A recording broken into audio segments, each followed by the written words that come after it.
Ladies and gentlemen, on behalf of the City Equities team, I welcome you all to the second quarter FY23 earnings conference call of Delhivery Limited.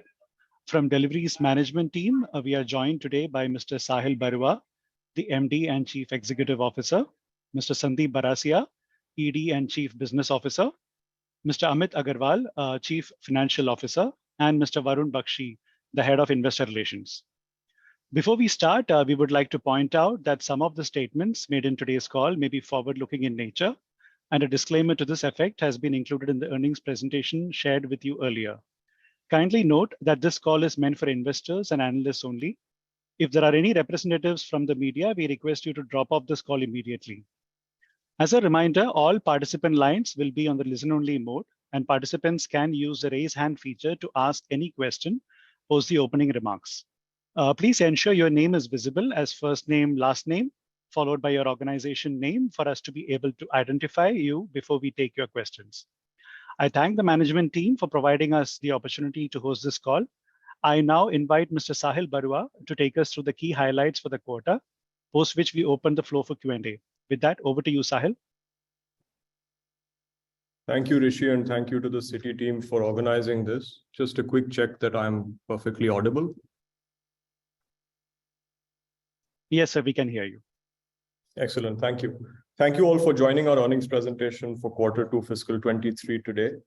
I'll start with a quick 15 to 20 minute presentation on Q2, and then we'll open the floor for questions. For those of you who've joined afresh, Apar, if we can move to the first slide, just a quick refresh on Delhivery.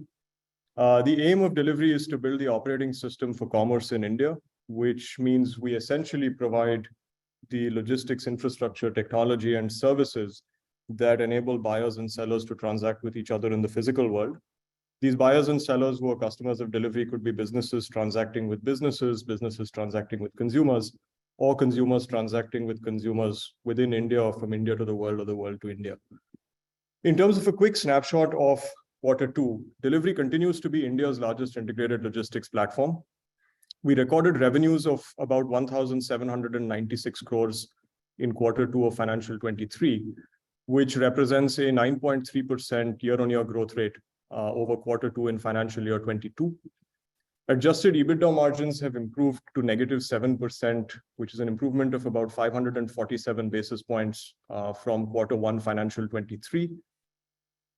We delivered about 161 million packages in our express delivery network, which represents a 19% growth year-on-year from Q2 in financial 22. We remain the leading independent express player in India and have delivered close to about 1.7 billion packages since our inception. Our part truckload business continues to be one of the largest BTL businesses in India. We recorded 20% quarter-on-quarter growth from Q1 when we had seen a decline in volumes versus Q4 due to our integration with SpotOn. We've delivered close to about 2.7 million tons since our inception in financial 19. We continue to be one of the largest players from an infrastructure and reach standpoint across the country. We operate close to about 18.5 million square feet of logistics infrastructure, which includes trucking terminals, automated sortation centers and gateways, freight service stations, collection points, and delivery centers. Over 28,000 customers depend on Delhivery's network for a variety of different services. Over half our revenue today comes from customers who use 2 or more of our services, and we cover 18,454 PIN codes across the country of India based on the definition of PIN codes provided by the Indian Post. In terms of a quick snapshot on operating metrics, our PIN code reach has increased to 18,454 PIN codes at the end of Q2, as I mentioned. We continue to service 220 countries from both an imports and an export standpoint through our global partnerships with FedEx and Aramex. Over 28,000 customers, as I mentioned, use one or more of Delhivery's various services. From an infrastructure standpoint, we operate close to about 18.4 million square feet of infrastructure across the country. The key change from financial 22 and from Q1 financial 23 to Q2 is that our integration with SpotOn and consolidation of infrastructure between Delhivery and SpotOn, as we had mentioned, is underway and continues as per plan. We've seen a reduction in total number of gateways from 123 at the end of financial 22 to 96 as of Q2 fiscal 23, and a reduction in the total freight service centers that we operated as independent networks from 267 as of financial 22 to 188 as of Q2 financial 23. These are the two lines that are highlighted in red on your screen. And the team size overall has reduced from a total team size of 60,373 to close to about 56,500 people as of Q2 fiscal 23. We expect this integration and the benefits of consolidation to continue through the rest of this financial year. Moving to the next slide, some highlights since the last earnings call. Our express parcel business continues to remain robust. We remain the largest independent express logistics company in India. We saw 19% growth in volumes year on year in Q2 of this year. But more importantly, in the festive season towards the end of the quarter, we saw an 80% growth in festive season daily volumes versus the rest of the quarter. We continue to have a unique capability and a dominant position in fulfillment of heavy goods with a 30% growth in volume over the previous quarter in Q1. We also continue to regain market share in the part truckload business post our integration with SpotOn. We are today one of the largest PTL freight networks in the country. We saw 20% growth in volumes in Q2 compared to Q1. More importantly, network service levels have remained stable across all business lines and above 90% as clients measure us. The integration issues and operational issues that sprang from our integration with SpotOn in Q1 have been conclusively resolved as of Q2, and the network footprint rationalization is underway as per plan, and as you can see in the numbers that shared earlier. While our core businesses, which are Express and PTL, continue to maintain position or grow rapidly, we're also seeing momentum across our newer businesses.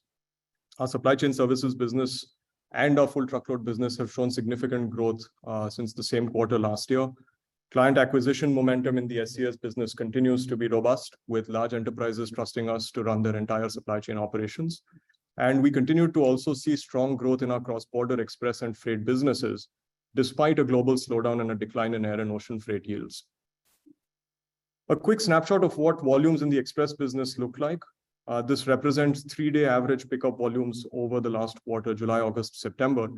As you can see, towards the end of September, we saw a seasonal spike in volumes as part of the e-commerce sales season. This spike was about 2.3x of Q2 financial 22 and 1.9x of Q2 financial 23, the average volumes that we saw prior to the peak. We expect to continue to see growth in Q3 and some growth in Q4 as well. In terms of financial performance, as you can see on the bars on the left, revenues from services have grown from 1,644 crores in Q2 fiscal 22 to 1,796 crores, which is a growth of about 9% year on year. Express and PTL continue to be the dominant revenue lines, together forming close to 79% of revenues in Q2. And our newer businesses, which have grown rapidly, continue to form 21% of our overall revenues. The bars on the top right represent the express business. We've seen a 17% growth in revenues year on year from 960 crores in Q2 of financial 22 to 1,125 crores in Q2 fiscal 23, and a 19% growth in volumes from Q2 fiscal 22 to Q2 fiscal 23. The PTL business has grown from Q1 financial 23, which is when we faced operational issues due to the integration of SpotOn. However, we've grown on the back of improved service levels from 259 crores in PTL revenues to 293 crores in Q2 fiscal 23. And we've also seen an increase in volumes from 239,000 metric tons of freight to 286,000 metric tons of freight in Q2 fiscal 23. Our newer businesses, as I mentioned, continue to do well. Supply chain services has more than doubled the number of active engagements versus September 21, which is the same time last year. We continue to win accounts across a number of industries, which include quick commerce, baby products, the auto industry, electric vehicles, agri-tools.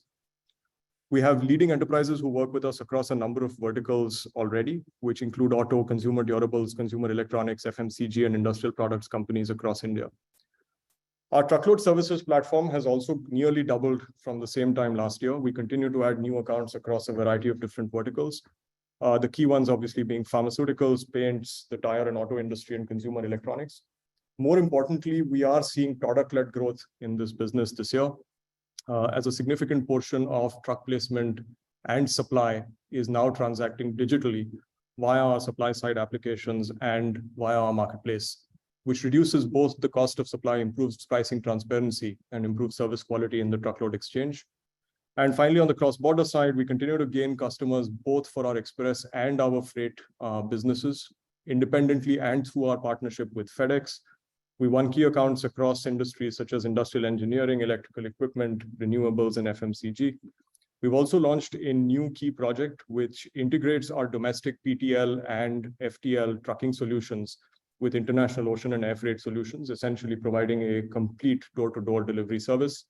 This is targeted at critical sectors like pharma, auto, and engineering. We have a strong position established on intra-Asia air freight, and also our FedEx partnership continues to scale for express parcel exports.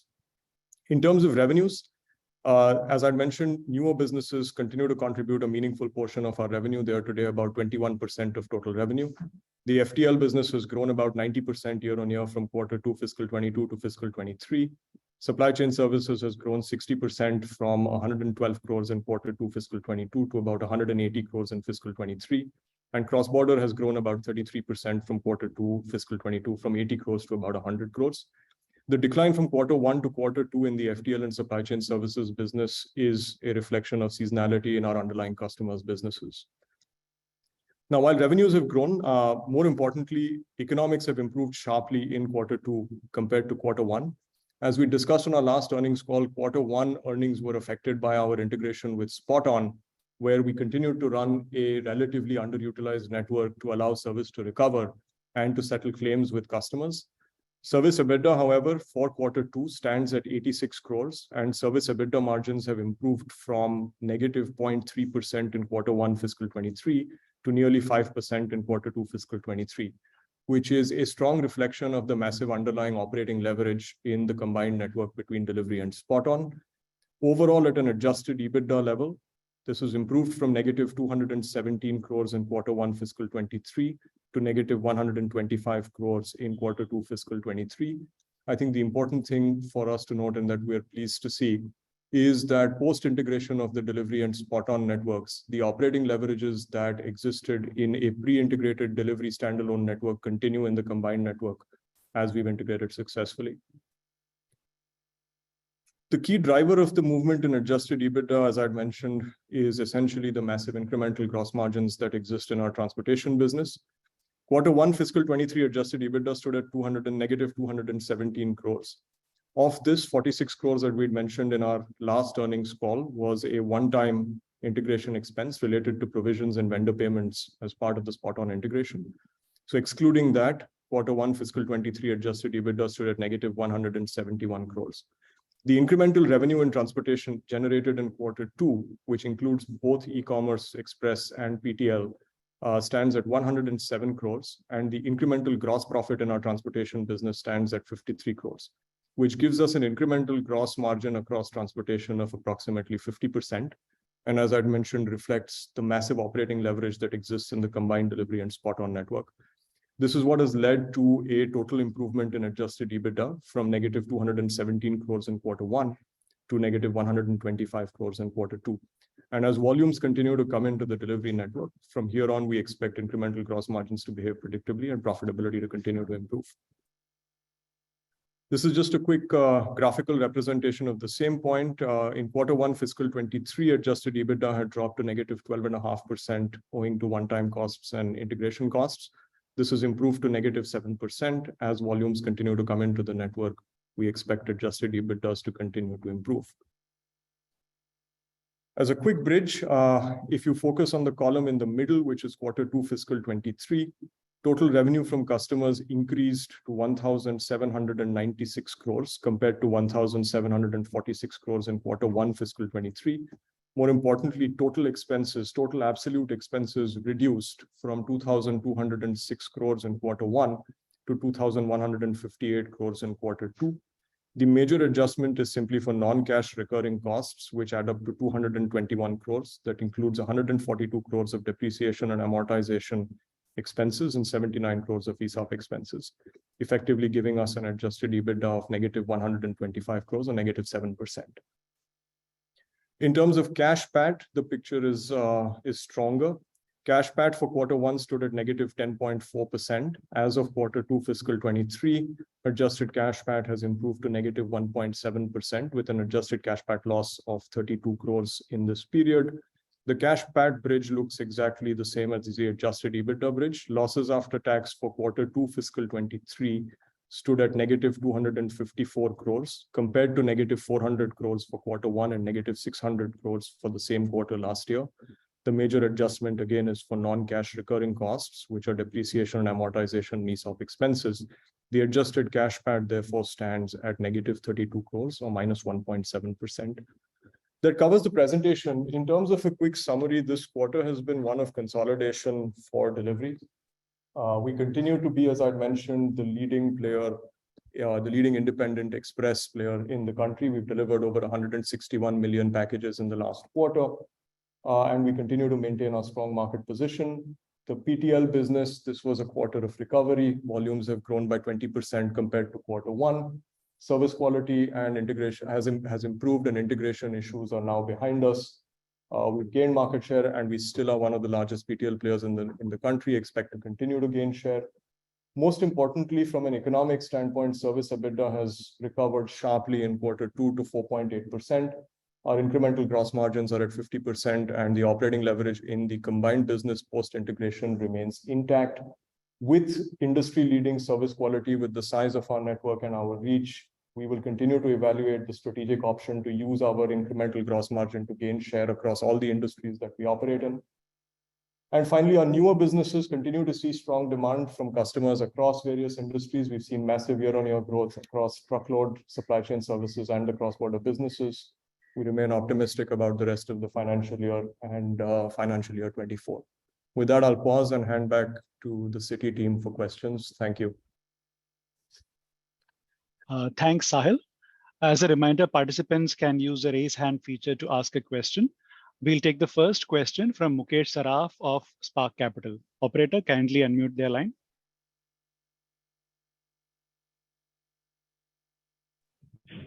Yeah, good evening, and thank you for the opportunity. My first question is on the express parcel growth of 19% this quarter. Could you indicate some sense on how the industry has been? Have we maintained market share, or have we gained market share, or any change in market share there on the express parcel? Thanks, Mukesh. We believe that we have continued to retain the market share that we had as of last year. I think our position as we look at each of our individual client accounts remains intact.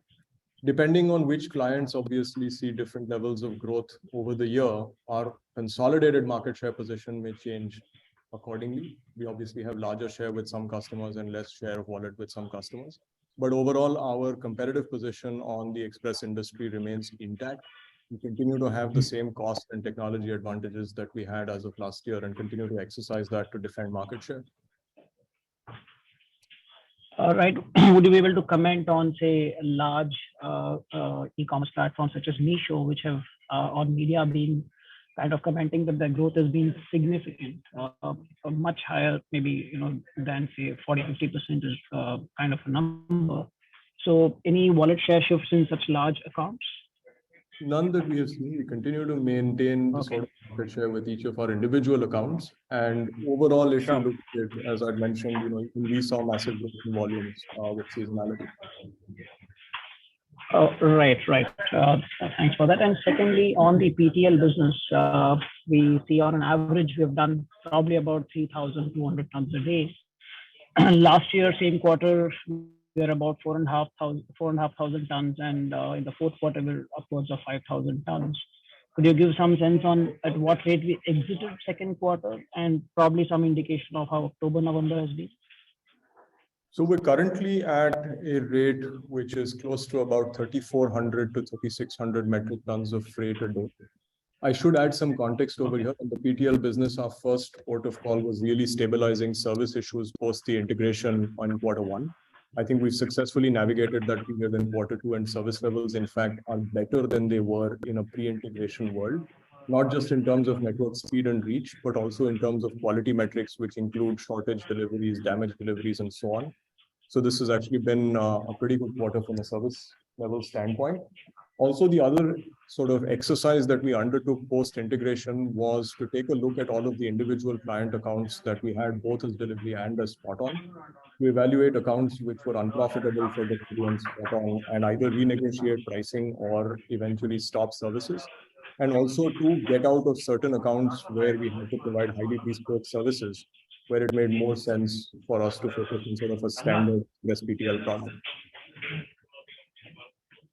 Sure, sure. And just last one, if I may squeeze, we did get some sense, from the industry participants that some of the large e-commerce platforms are looking to split the services across first mile, mid mile, and last mile between different vendors. While Delhivery does provide end-to-end logistics, do you think this in any ways is happening, and will this impact Delhivery's positioning in the market? Not at all, because when we establish the fact that we are the lowest cost operator in the space, we are not just the lowest cost when bundled, we are also the lowest cost at each individual leg of the transaction. Our first mile cost is the lowest, our mid mile cost is the lowest, and our last mile cost is the lowest. So this is actually a structural advantage.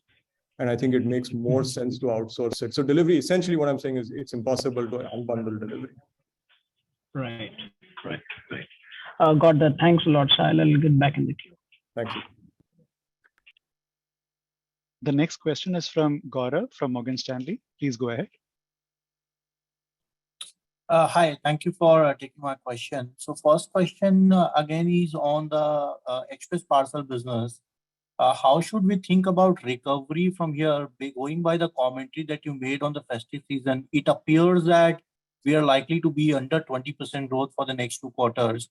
So how should we think about transition back from 20% number to like 30%, like we have been doing sustainably for last several years? How should one think about that? See, I think in the express business, it's a pretty simple answer. We monitor our share of wallet with every single account that we work with. We also manage our overall client portfolio to make sure we're not unnecessarily concentrated with any single account. We will maintain our share of wallet with every single account that we have. And depending on the underlying growth that each of these accounts will see in the market, our consolidated market share will change as a consequence of that.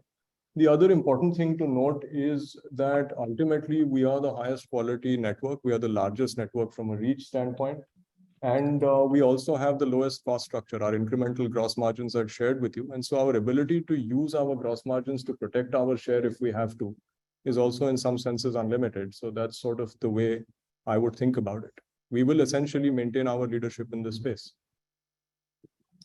Got it. Secondly, if I can add, we will periodically go back and look at what we believe is the market size and scale and what our share is with each player. And obviously, we triangulate it through various sources. It's not something that is given to us, or we don't have a Nielsen in our industry as such. And as Sahil said, I think we will make adjustments. And if you feel like if there's any count where we feel like our share position has changed, we will actually do what we need to do to defend our share under any circumstance. That's very helpful. You had given a number a couple of quarters back. I think that your market share in the overall express parcel business is around 21 to 22% or even higher than that. Where do we stand as of now in your broad estimate? Not significantly changed at all. Got it. Last question on the 50% incremental gross margin. Should we think about going forward that kind of a ratio holding up, or in the sense that correlation holding up, or is it also the fact that we created a lot of capacity this year and that is why the incremental gross margin is very high? So how should one think about the, more like a sustainable incremental gross margin in this business of transportation? Thank you. That's actually a very good question, Gaurav. In fact, today, as I look at the network, our incremental gross margins could have been higher, which means we continue to carry a little bit of capacity that is underutilized in different segments. Obviously, when you look at capacity, it's a complicated sort of decision because there are different points of capacity. As an example, the automated sort stations continue to be quite heavily capacity utilized. The hubs and the line haul network are still running slightly underutilized, and the last mile network can probably absorb another 30% volumes overall. So the capacity answer is sort of split across different legs for delivery. So one, I think our overall incremental gross margins could increase from here. The second is this is based on historical precedent. Obviously, as we start getting to capacity utilizations of close to 85 to 90% and have to reinvest, we see incremental gross margins at that point coming down to maybe about 45% or so. But there's basically massive underlying operating leverage in our business. That's very helpful. Thank you so much. The next question is from Pulkit Patni. Please go ahead. Yeah, thank you for taking my question. My first question is, when I look at the slide where you talk about your key operating metrics, and between Q1 and Q2, we've seen some reduction in capacity. Now, while this is clearly, for better integration of spot on, just want to understand, does it in any way also indicate our thoughts about growth?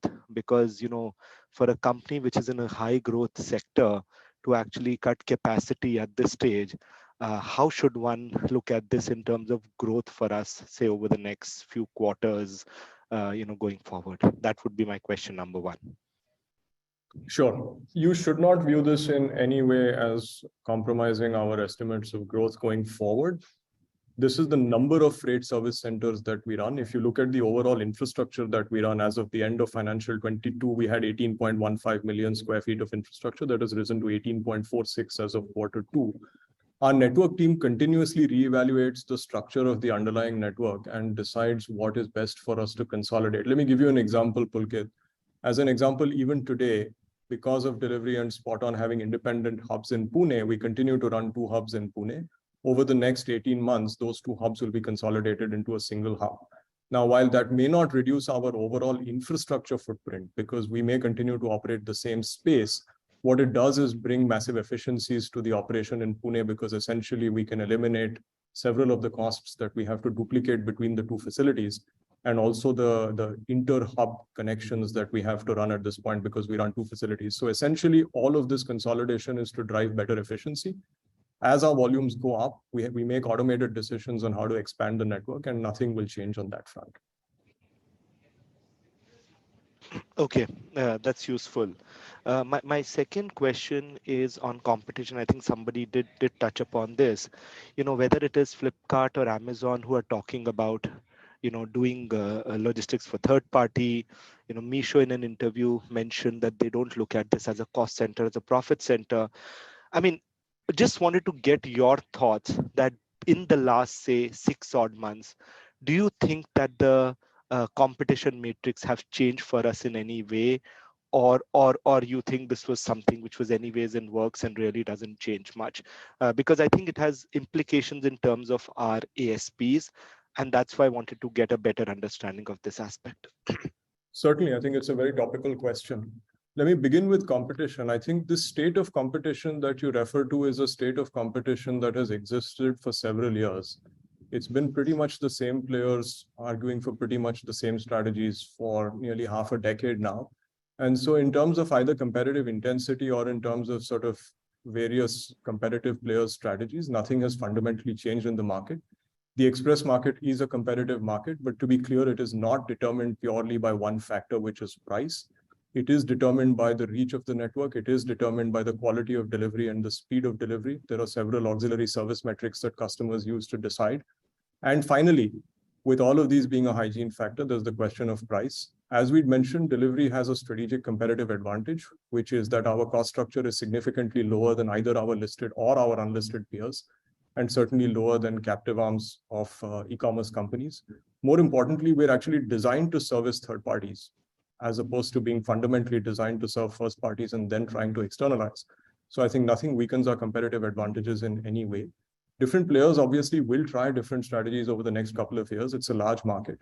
But from our standpoint, we have the leading cost structure. We have a massive balance sheet. We have a fully invested in network and an experienced team. So in that regard, for us, competitive intensity is something that we watch, but not something that gives us any sleepless nights. Fair point. Maybe I'll take the liberty of asking one more. Can you give us a sense of the PTL freight tonnage? When should we expect us to get back above the 400,000 quarterly run rate? Certainly, I think on PTL, as I'd mentioned, the first and most important thing for us to do was to put the operational issues of the spot-on integration conclusively behind us. And as I'd mentioned, I think we're quite happy with where we are now. Overall, if I look at service quality across the network, which includes both service speed as well as quality metrics, we are trending at levels that are ahead of where we were even pre-integration in Q3 and Q4 of last year. That really was step number one. Step number 2 for us was then to take a long, hard look at all of the different customers that both Delhivery and Spot-on serviced. While it would have been easy for us to simply show volume growth, I think we went ahead and looked at each of the accounts individually, looked at accounts which made sense for us from a gross margin and an EBITDA standpoint, and also looked at the kinds of loads that we were transacting and whether they required any special services or any special handling that doesn't necessarily fit well into the delivery scheme of things. And I think if you think about it, we took a leaf out of the page of Old Dominion and studied it quite carefully. And that's going to be our approach going forward. So internally, a target for us right now is not immediately to figure out how to get to a specific volume number, but to get the unit economics to where we need them to be. As I'd mentioned, we've seen a sharp recovery to 4.8% on service EBITDA. We'll continue to grow that over the next couple of quarters. Be quite selective about the clients that we onboard and make sure we continue to operate with the same service quality that we're at right now. Fair point. Thank you so much, Sahil, for those answers. Thank you. We'll take the next question from Aditya Mongia.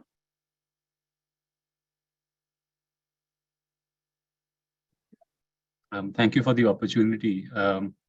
The first question that I had was more linked to the part truckload business. Now, on a Q-on-Q basis, it seems as if there has been some reduction on a per ton revenue number or the yield number. Just wanted to get a sense of whether we today are starting to offer more discounts that will come, which will become lesser over time, or is there something else which is maybe more seasonal associated with this Q&Q movement? No, so we are not offering any additional discounts. The optical change in the yield that you can see per kg is due to one, there is an Ind-AS adjustment that we have made. The second is that for Spot-on earlier, a certain percentage of the revenue was being recognized on pickup volumes.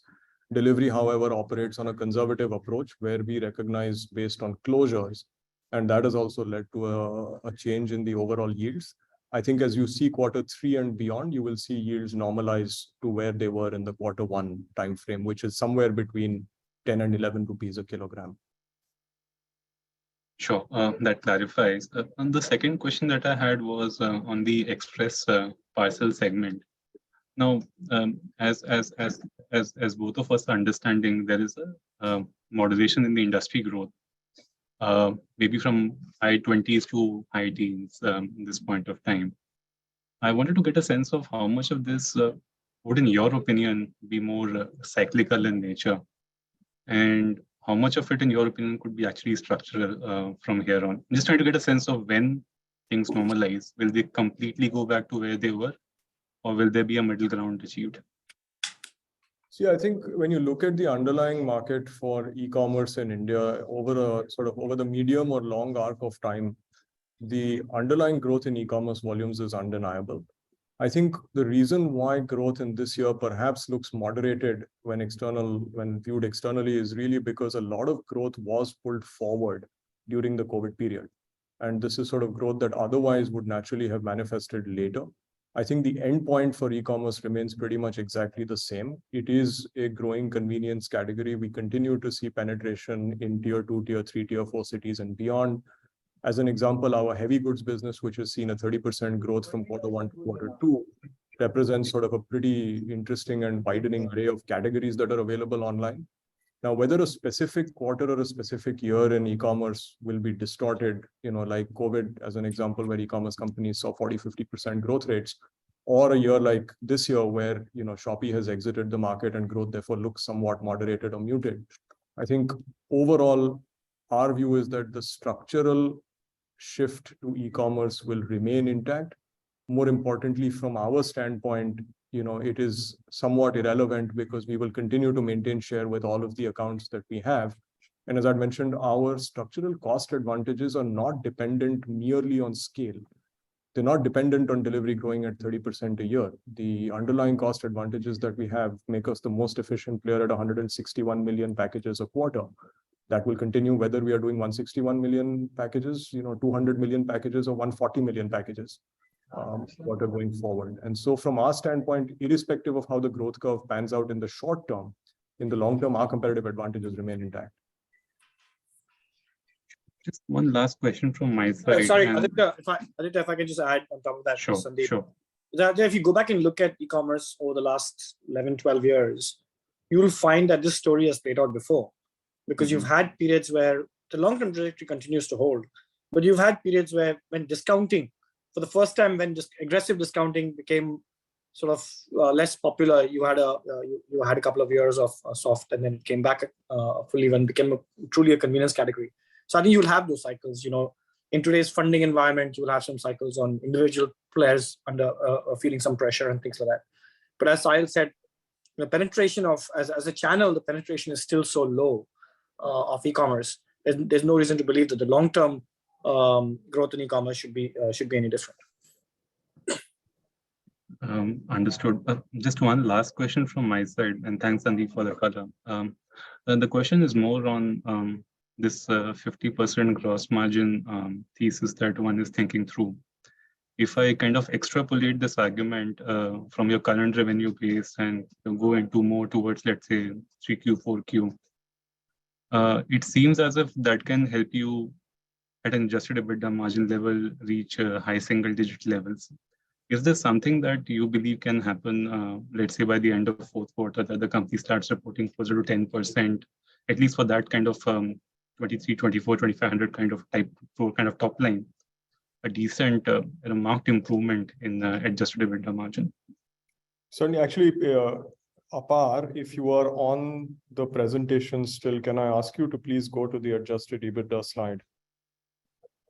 Not this one, the bar chart, please. The next one. Bar chart with, Yeah, this one. That's right.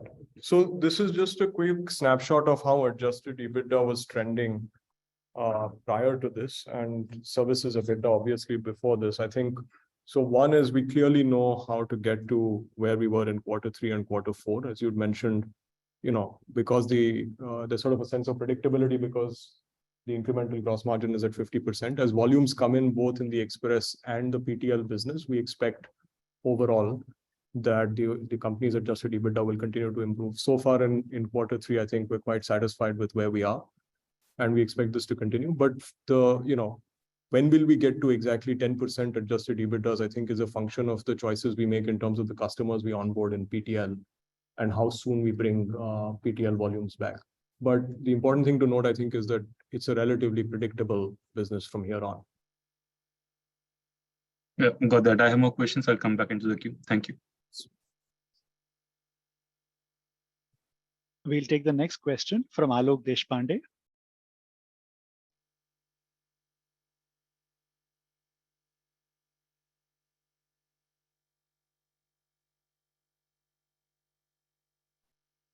Alok, you can proceed with your question.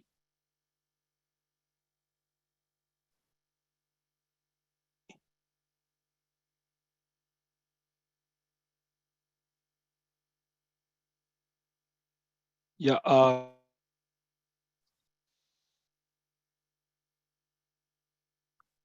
Please go ahead, Alok. I think you muted yourself. Yeah. Okay. So I just wanted to refer to a couple of statements that you had mentioned in your Q2 business update, which had come out a few days back. So one was you mentioned that while the festive season sales surge in shipment volume will spill over to Q3, we anticipate moderate growth in shipment volumes through the rest of financial years. Now, this moderate growth that we are talking about, is it more because of a much higher base in the H2 of last year, or is it a general sequential growth which you think will be quite moderate in nature? So I was just certainly, I think, Alok, the big change, that's an important question actually, and we should have called it out. The big change, obviously, when you look at H2 of last year, is that H2 volumes were somewhat distorted by the presence of Shopee in the market. And so overall volumes, not just for delivery, but overall for the e-commerce industry, were significantly higher. And with Shopee disappearing, while some of that volume has obviously been retained and has gotten spread out across other e-commerce companies, some of that volume has basically simply disappeared. And so that's really the reason. I think if you look at our growth in volumes overall, we've seen about a 6-7% growth in Q2 over Q1. We would expect a similar range, or maybe slightly higher or slightly lower than that, in Q3 over Q2. And And overall for the year, therefore, somewhere between a sort of an 18 to 30% kind of growth rate overall. Okay, this is so when you say 18 to 20%, that is including Shopee last year, right? Or Yes. you're saying like to like? Including Shopee last year overall. Okay, understood. And my second question was regarding PTL. So you mentioned that you're currently doing about 3,500 odd sort of tons a day. As this number sort of starts creeping up towards to slightly higher levels in Q4 or so, do you think that at a overall level, at a group level, the adjusted EBITDA can go in green based on this? Yes, of course. Yeah, absolutely. See, it's an extremely important component of our business. When we say that we run an integrated network, that means our mid-mile and our line haul are sort of, for them, PTL and Express are indistinguishable. And therefore, growth in volumes in either of the two obviously improves unit economics in both. It improves utilization of the hubs, it improves utilization of the vehicles that we're transacting. More importantly, it allows us to make one of the big strategic shifts that only integrated players can really pull off, which is a shift away from more inefficient truck sizes to far more efficient truck sizes that we use across our network. And so, in fact, the faster PTL volumes recover, the better it is obviously for our mid-mile utilization. Sure. Thanks, Sahil, for that. That is very helpful. Thanks a lot. We'll take the next question from Sachin Dikshit. Sachin, go ahead. Hey, hi. Congratulations on results. I had a quick question with regards to the steady state service EBITDA margins, right? So while I do understand that delivery is decently dominant in terms of the express parcel business and as well as the PTL business being growing since the integration, but it remains a cost line item for most of your clients, right? And who might not be happy with giving you insane amount of margins. So where do you think your service EBITDA margins stabilize and how's the journey to it? So Sachin, actually, the point that you make is precisely the point that we believe is a strategic advantage, which is that this is a cost for our customers. Our objective is not just to state that we're building the highest quality transportation player in India. We're also building the lowest cost transportation player in India. And in the express parcel industry, I think if you were to do a benchmarking, you would find that we have the lowest cost structure out of our competitors. And so the fact that our customers are extremely price sensitive is in fact a competitive advantage for delivery. And as I'd mentioned with our incremental gross margins, our ability to use our gross margins to drive up market share in the underlying industries that we're in is massive. We have done this in the express parcel space. We evaluate every one of our customer contracts continuously and make sure efficiencies are passed on to them. And essentially we get rewarded for that in the form of excess market share. So the risk that you're pointing out, we actually think of as the fundamental opportunity at delivery, because when you think about it, direct costs of logistics in India have to reduce. And only large integrated players will have the ability to reduce it, which is sort of what the core of our business is all about. In terms of service EBITDA margins, as I'd mentioned, if you were to look at the overall incremental margins that we're generating, it is possible to actually model out what margins for delivery will look like going forward. In our experience so far, the service EBITDA margins for our transportation businesses can reach levels of close to about 17 to 20% based on the utilization of the network without service degradation. Obviously, as we continue to introduce more trailers, as we continue to introduce more automation across our hubs, there is the opportunity to fundamentally disrupt that cost structure further as well. Sure, thank you. And can you also give some understanding on how the supply chain services business is going on and how are you acquiring customers there? Sure. In the supply chain services business, essentially, it is a end-to-end fulfillment services business that we run, where, as an example, one of India's large consumer durables players came to us and said, look, we want to focus on manufacturing and running sort of our retail footprint, whereas we want you to run the entire supply chain. So we handle warehousing, we handle inventory management, we handle primary distribution, secondary distribution, across the country for them. So the typical engagement will include warehousing, full truckload freight, part truckload freight, and express delivery as well. the margins that we see in that business on all the transportation businesses are equal to or higher than the margins that we see on the transportation businesses standalone. And then on warehousing, we take a strategic call account by account as to what kind of margins or pricing we want to offer to customers. Typically, these are long-term contracts to run either entire regions or the entire supply chain for the customers that we have. The reason customers choose us is very simple. One is the underlying philosophy of our business model is it allows our customers to variabilize their supply chain costs and obviously at the same time have access to the highest quality transportation partner in the country and to centralize procurement of logistics with a single partner. So you don't need to run multiple 40, 50 different partners helping you with either trucking or with express delivery or with warehousing. So it brings predictability, it brings transparency, it brings speed. Our focus obviously is on sectors like, for instance, where obviously supply chain complexity is high. So obviously e-commerce is one of them, consumer durables, consumer electronics, auto and auto spare parts, FMCG, pharma, some parts of industrial goods. These are sort of the industries that we remain highly focused on. If I may add, what has happened over the last 6 months is that the number of industries that we serve has widened. The number of use cases that we've proven out that this model works and is actually have increased. And so we now actually have a much larger scope that we can actually go after in the market and more success examples that we can share with customers. The other thing that you should also note is that the supply chain services revenue, when we report it, it includes a decent chunk of part truckload and full truckload, not just warehousing. We just don't double count it. It is actually reported within supply chain services. So underlying part truckload volume that we probably handle is actually significantly higher, as well as the underlying full truckload volume. Great. That sounds perfect. Just one final question on this ONDC that the government is pushing. What are Delhivery's plans to participate or not participate? How do you think of it? Just last question. We are discussing integration with ONDC, and I think we obviously will be integrated and will be a logistics partner of choice for all of the sellers on the ONDC platform. But as of now, I think the platform itself is still maturing. And as it gains traction, I think some of our plans with regards to ONDC will become a little clearer. From our standpoint, though, our services are easily accessible. We'll integrate with ONDC, and if it scales, we're happy to be sort of big partners. Great. Thanks so much. Kapil, why don't you just add? Yeah, so we have already submitted our application to ONDC, and as Sahil mentioned, as the platform picks up, we'll start seeing the app on their platform, and you'll see the app on the platform very soon over there. The testing is done. Yeah. Got it. Thank you.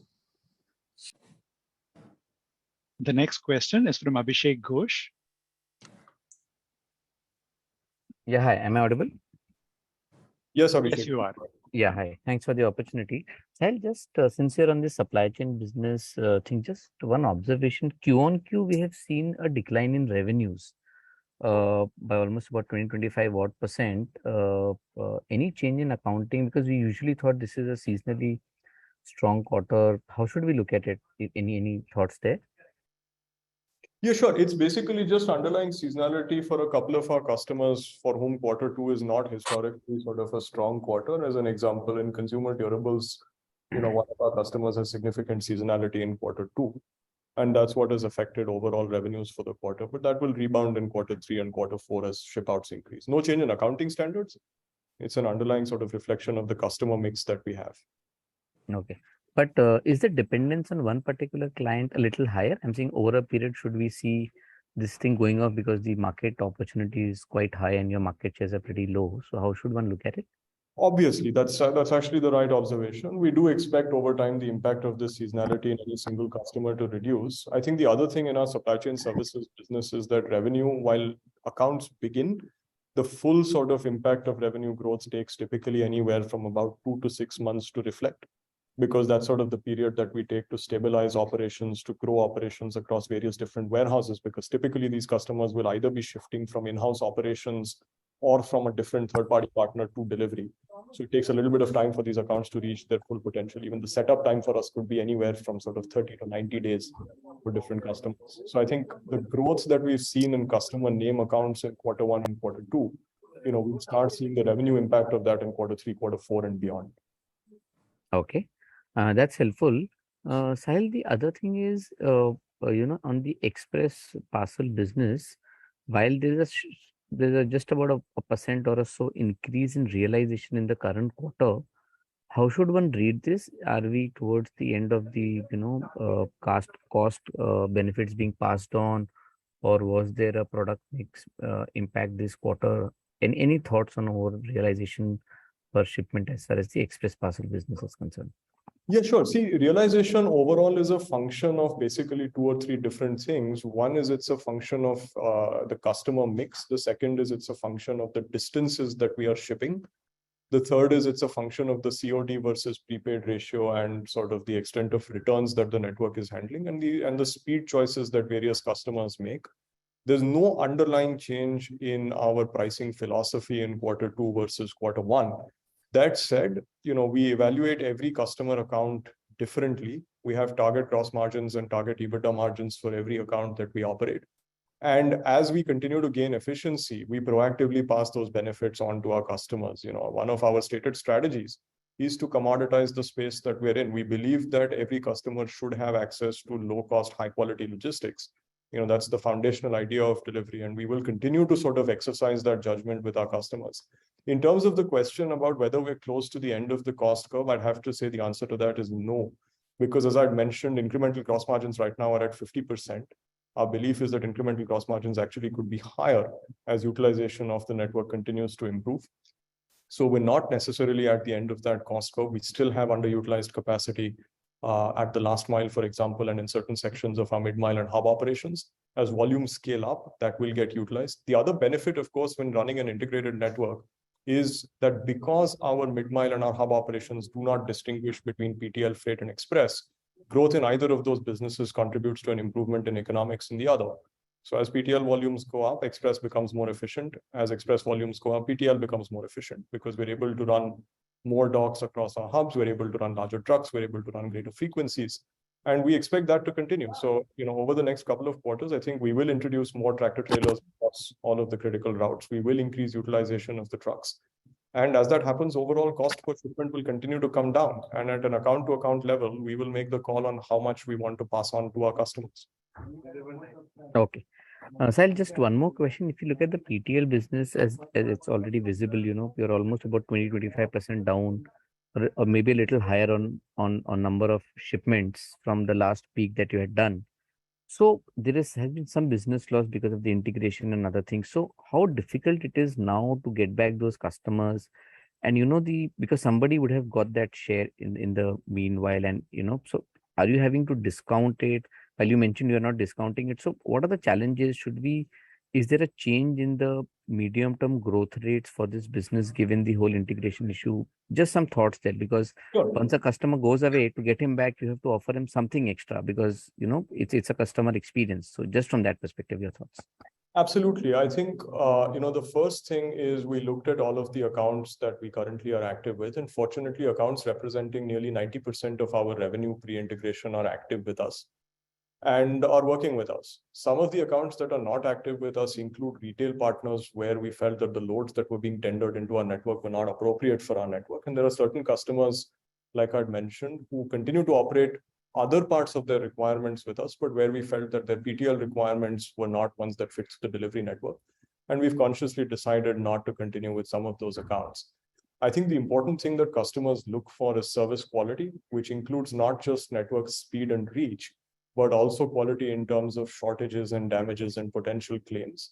As I mentioned, what we're particularly happy about is the fact that service quality as of now is better than we were at pre-integration levels, which means the integration not only has been conclusively completed, but in fact, some of the service gains that we expected to see have played out as of now. Obviously, we continue to remain quite watchful because it's only been a couple of months since the integration has stabilized. But that's the leading indicator of share gain. while customers are price sensitive in this market, I think it is important to recognize that freight as a percentage of value of goods shipped is not very large. And so customers are sensitive to quality of service. The second thing is that different logistics companies at different points in time are affected by operational constraints. I wish I could sit here and tell you that there are no further operational constraints which will ever affect delivery going forward. But as an example, if you happen to build your hub in a part of Bhiwandi, which goes underwater when it rains in Bombay, you are bound to have service issues. And at that point in time, customers will select an alternative.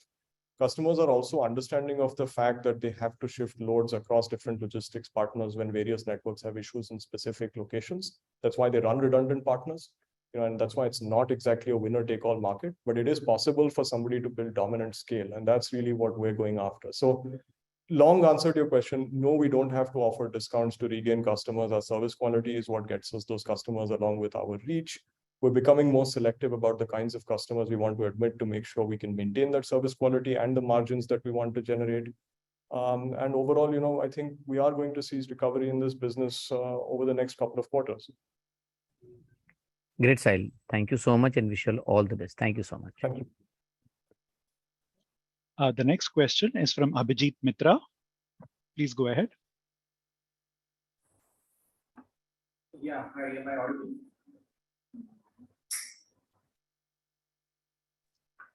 Yes, Abhijit, if you can speak up a bit, please. Thanks. Yeah, sure. Thanks. I have three questions actually. Again, from the slide side, the number of customers, it has dropped by almost 1,000, 1,100 on a quarterly basis. So how do you sort of, what are your thoughts and how do you see these numbers, as you move ahead? So Q1, probably the number of customers was closer to 29,300, now it's 28,100. So how do you feel these numbers will move as we move ahead? That was question number one. Question number two is again on the supply chain side. The drop in revenues is something which we can understand. But again, on a quarterly basis, if we look at the revenue per square feet which you have reported, between Q1 and Q2 of this fiscal, divided the revenues, the square footage under management is down by almost 2 million square feet. Now, why should the square footage under management in a supply chain business be down on a quarterly basis? That was the second question. And third is, I think prior to the IPO, there was a thought process that the growth in the parcel business is more structural. But what we are seeing now is that the penetration as well as the growth in US is also coming down, and our market is also sort of showing the similar sort of slowdown. So is this connected? Do you feel, would you like to reconsider that was indeed a COVID bump and we're coming out of it, and globally we're seeing a sort of slowdown happen? So these are the three issues and topics you can shed more light on. Thanks. Certainly. Thanks, Abhijit. Let me sort of answer these very quickly. One is in terms of number of customers, as I mentioned in the PTL business specifically, we have become more selective about the various kinds of shippers we allow to move goods through us. I think one of the things that we evaluated as part of the integration was how many different customers were tendering loads that weren't necessarily transit worthy, or which didn't necessarily fit the Delhivery Express PTL product from either a sort of handling standpoint, operational standpoint, or from a margin standpoint. And so it's a sort of exercise that we undertake on a regular basis. As a standalone company, Delhivery would do this anyway every quarter. I think the first time we did it, once we had integrated Delhivery and Spot On, post the integration was in Q1, and therefore there were accounts that we decided proactively that we could not continue. This is a quarterly exercise that will continue for the combined business. So not very worried about this at this point. As I'd mentioned, the customers who are active with us represented over 90% of the revenue that we made in the PTL business as Delhivery and Spot On separately pre-integration. In terms of revenue per square foot in supply chain services, this is also driven by the fact that if ship outs, for instance, happen to be lower in a specific quarter, while the square foot area continues to be active, since we bill only on ship outs, whenever there's a quarter where ship outs happen to be lower, since we aren't booking any revenue, the revenue per square foot in that quarter will appear to be slightly lower. So I think this is the same seasonality impact that you're seeing. We have maintained the same amount of overall warehousing space. Also, on top of that, there are new starts that are built in over here, where it takes a little bit of time for the revenue to come in. So as an example, when we're starting a new warehouse for a customer, typically inventory will start arriving and will take anywhere from sort of 15 days to 60 days to arrive, whereas billing on outbound will begin with a little bit of a lag or a delay. So in that sense, this isn't something that I think is particularly alarming. And especially if you sort of look at it from FY20 all the way to Q2 FY23, the trend is sort of pretty secular. Your third question was around e-commerce growth structurally. I think it's a very good question. There are some differences, though, in dynamics between the US and India. In the US, you're fundamentally talking about, first of all, a significantly more penetrated market from an e-commerce standpoint. I think when you look at India overall, as I'd mentioned, over the medium or long arc of time, it's hard to argue that e-commerce will not become a significant portion of consumption. New categories will come in. We do continue to see, by the way, growth in tier 2, tier 3, tier 4 cities and beyond. We also see increasing frequency in the metros. Like I mentioned, I think there certainly was a bump during the COVID period. There's absolutely no doubt. And if you look at the end state today, in the absence of COVID, perhaps the growth would have looked more uniform over fiscal 2021-22, instead of which it sort of got bunched up in 21-22 and therefore looks a little lower in this financial year. But I don't fundamentally believe that there is a structural alteration in people's desire to purchase online, or the e-commerce company's ability to sort of create new categories and bring greater assortment to people. One of the easy ways to look at it is to see sort of the expansion to some extent of some of the direct-to-consumer brands and the sort of speed at which these D2C companies have been able to grow. So I think overall, while this year may look bumpy, when looked at over a medium-term period over the last 3 years, I think growth in e-commerce has been solid. We don't see any structural reasons for that to not continue. And the last piece that I would point out is why we are a little more sort of insulated from small periods of low growth in e-commerce is, as I mentioned, because of our cost structure. Our competitors struggle with periods of low growth because typically in those periods, they do not have the ability to reduce pricing if they want to continue to grow. Low growth periods are good for us because, as I mentioned, even at 161 million shipments, we have a profitable express business and high incremental gross margins. We have the ability to continue to improve our cost structure. We have the ability to continue to pass those benefits on to customers and gain more market share at that point in time. So in that sense, we're a little more insulated from any short-term events that happen in e-commerce than anyone else. But again, as I mentioned, structurally, I don't think there is any reason to believe that e-commerce is sort of, not going to grow quickly in India going forward as well. Thanks. That's all from my side. Wish you all the best. Thank you, Abhijit. Thanks, Sahil. We have reached the top of the hour, but we have received a few questions on the chat window. If you can take a couple of them pretty quickly before closing this call. The first one is, what is being adjusted while arriving at adjusted EBITDA versus EBITDA? Apar, if you can just bring up that slide again, please.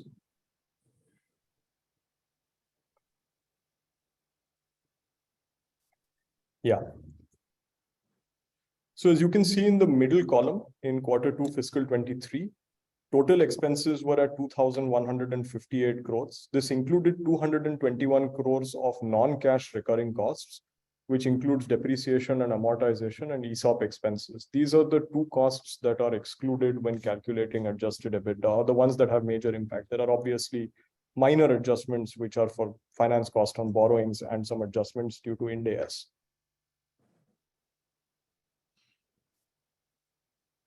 Rishi, should I just read out the rest of the questions and answer them? Sure. This next one is on the ESOP expense roadmap for the next 5 years. If you can share some color around that. Sure. Again, Apar, I think we have a backup slide on this.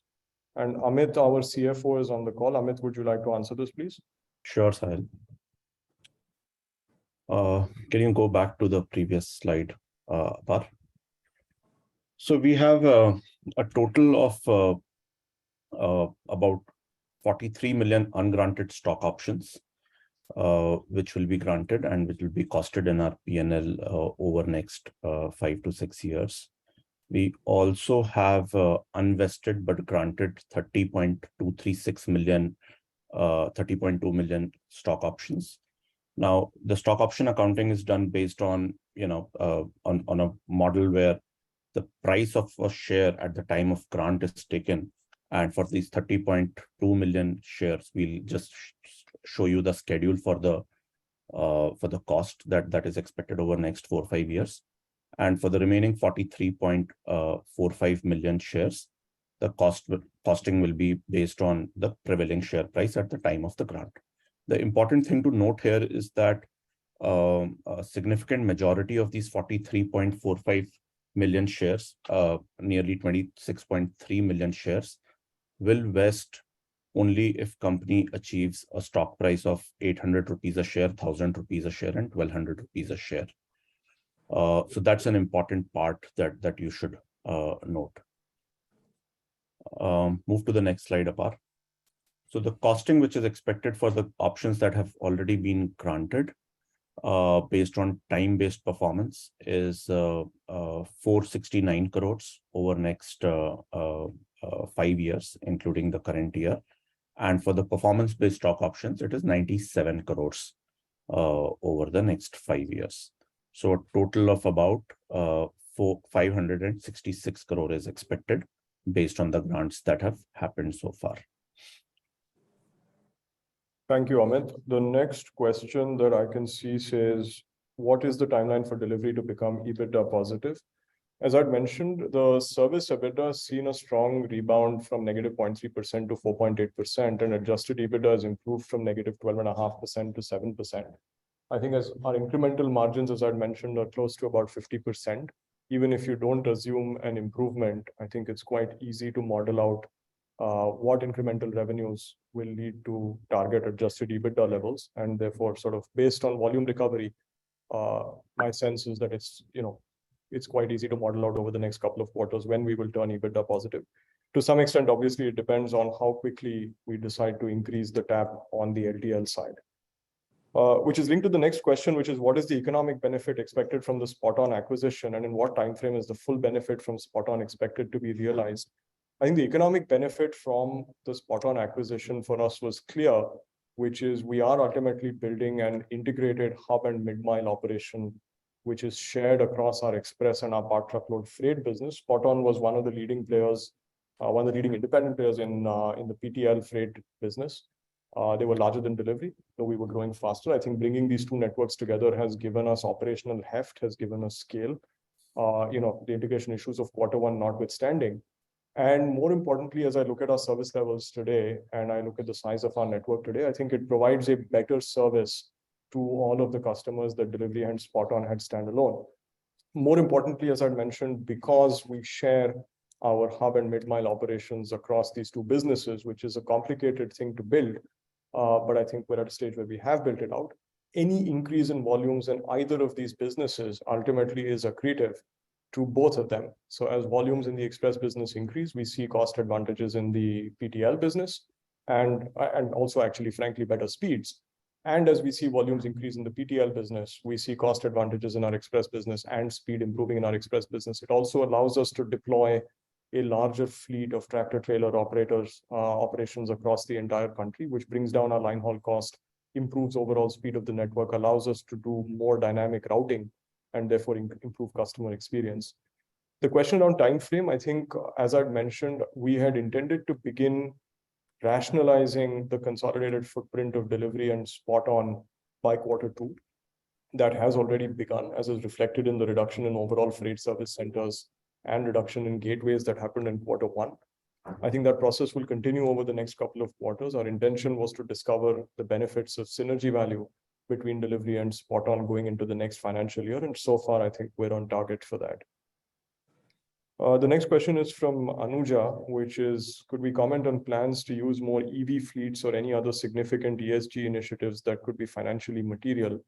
We already do use electric vehicles, CNG vehicles, and LNG vehicles across our network. In the first and last mile operations, it's actually been reasonably prevalent in different cities for several years now. These are cargo vehicles that we use for pickup and drop-off operations.